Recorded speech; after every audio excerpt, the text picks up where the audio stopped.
लेकिन एक और मेरे हाथ में ये आम आदमी पार्टी का पोस्टर है। जानते हैं इस पे क्या लिखा है? ये आम आदमी पार्टी ने बकायदा ट्वीट किया है। मैं पढ़ के बताऊं आपको जैन साहब? जी जी जैन साहब ठीक है। बड़ा दिलचस्प उत्तर है। इसका उत्तर आपके पास क्या बीजेपी के पास अभी नहीं है।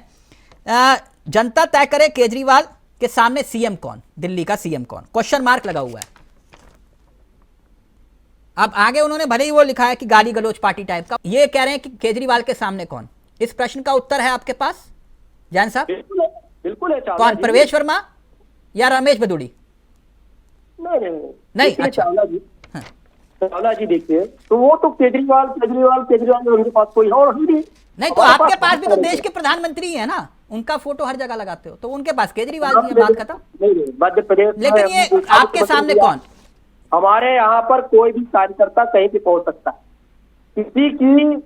केजरीवाल के सामने कौन? ये कार्यकर्ता बेस्ड पार्टी है। और जैन साहब केजरीवाल के सामने कौन?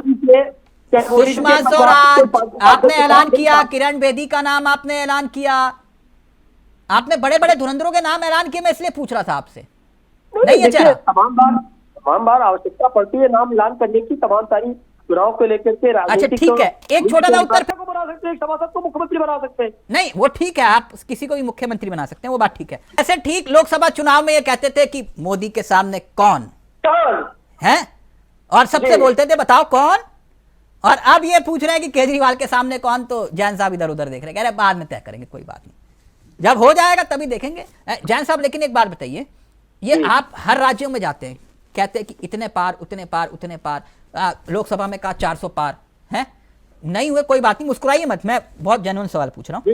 ये दिल्ली में कितने पार? मैं समझ रहा हूँ जी चावला जी। दिल्ली में कितने पार? चावला जी दिल्ली में हम पूर्ण बहुमत की सरकार बना रहे हैं। नहीं कितने पार? पूर्ण बहुमत की सरकार, यमुना पार और नहीं कितने पार? और ये जनता तय करेगी। हो सकता है कि आम आदमी पार्टी 2.5 में सिमट के रह जाए, 10 तक सिमट के रह जाए, बाकी सारी सीटें मेरे पास हो। नहीं पिछली बार तो आपको 2.5 भी नहीं मिला था ना, मैं तभी पूछ रहा था। नहीं तो मिला। आपकी बार कितने पार? खाता नहीं खुला बिल के लड़े उसके बाद में। ठीक है ओके, नहीं बताएंगे आप, तो अलग लड़ रहे थे, नहीं बताएंगे जैन साहब, अगली बार बताइएगा आप, ठीक है कोई बात नहीं। केजरीवाल नहले पर दहला टाइप का जो मामला होता है कि आप नहला फेंकते हो, वो दहला, नहला दहला नहला दहला। केजरीवाल से मतलब मुकाबला अभी तक जो दिखाई दे रहा है, बिल्कुल आप कुछ भी कर लो, अरविंद केजरीवाल के पास ऐसा लग रहा है हर सवाल का जवाब है। आप शीश महल ले आओ, वो राजमहल ले आते हैं। आप महिलाओं को वादा करो हम इतने में दे देंगे आपको पैसा, और वो कहते हैं नहीं ये लो मेरी तरफ से, इससे ज्यादा ले लो। लेकिन अब जो दाव खेल रहे हैं, एक बड़ा दाव खेल दिया जी जी, ये जाट वाला। क्या देश की जनता को आप इसका जवाब देंगे कि दिल्ली के चुनाव में इससे पहले क्या आपने ओबीसी आरक्षण का वादा किया था कि नहीं? देखिए जो आरक्षण है वो पहले से हमेशा से लागू है। नहीं नहीं, आपने कोई वादा किया था दिल्ली की जनता से ओबीसी आरक्षण का?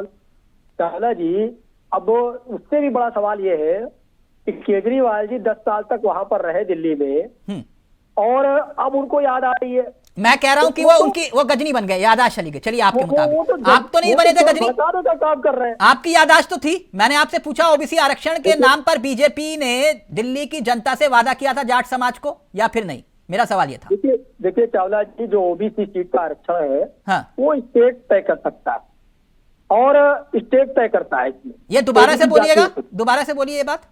ओबीसी जातियों को जोड़ने का काम ओबीसी आरक्षण के लिए स्टेट कर सकता है। दिल्ली शासित राज्य में एससी एसटी का नहीं, नहीं, दिल्ली शासित राज्य में भी जो अधिकार है वो स्टेट के पास है। जान साहब आप एक फिर घुमा रहे, एक मिनट, नहीं, आप वकील भी हैं पेशे से, ऐसा मत खेलिए सर, ये खेल मेरे साथ नहीं। मैं ये कह रहा हूं कि आपने ये वादा किया था कि नहीं किया था जाट समाज को कि आरक्षण देंगे? हमारी कहां सरकार है दिल्ली में? दिल्ली में नहीं है, ठीक है, एक मिनट। अब फिर एक मिनट, आपने कहा कि भाई दिल्ली में हमारी सरकार नहीं है इसलिए हम बेबस हैं, हम नहीं दे पा रहे, यही कह रहे हो ना? केंद्र शासित राज्य में आपकी सरकार नहीं है इसलिए आप नहीं दे पा रहे हो। मतलब गजब थ्योरी दे रहे हैं आज जैन साहब, या तो आज आप मुझे गुमराह कर रहे हैं या फिर सोच के आए हैं कि आज जवाब नहीं दूंगा। अब लेकिन सवाल का उत्तर दे दीजिएगा, एक मिनट। फिर किस हिसाब से आपने 2015 में देश के प्रधानमंत्री ने, यानी कि बीजेपी के सबसे बड़े चेहरे ने और देश के प्रधानमंत्री ने जाट समाज को ओबीसी की लिस्ट में शामिल करने का वादा किया था? क्यों 2015 में किया था कि नहीं, आप बोलिए। देखिए चावला जी, कि अलग अलग परिस्थितियां होती हैं। दूसरी बात क्या है कि नहीं, परिस्थिति समझाइए ना। अभी तो आप मुझे कुछ और कह रहे थे। जब आपके पास अधिकार नहीं तो किस हैसियत से आप ये कह रहे हैं कि 2015 में कि हम जाट समाज को आरक्षण दे देंगे ओबीसी की लिस्ट में? अरे चावला जी सुन लीजिए ना, ओबीसी की आरक्षण की लिस्ट स्टेट जारी करता है और उस पर मोहर लगाने का काम जो है सदन के अंदर होता है। फिर गुमराह कर रहे हैं आप, OBC फिर गुमराह कर रहे हैं जान साहब।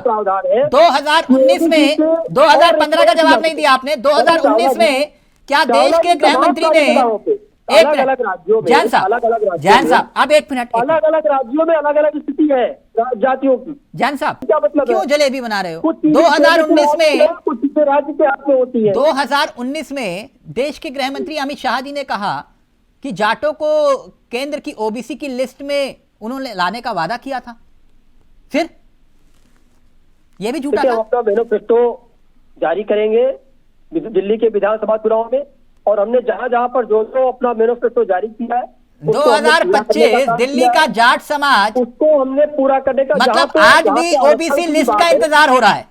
चावला जी आप ये देखिए, आप कह रहे हो कि अब 2025 में आके जो है हम घोषणा पत्र जारी करेंगे। मैंने आपसे ये पूछा कि जाट समाज को 2015 में वादा किया, 2025 तक पूरा नहीं किया आपने।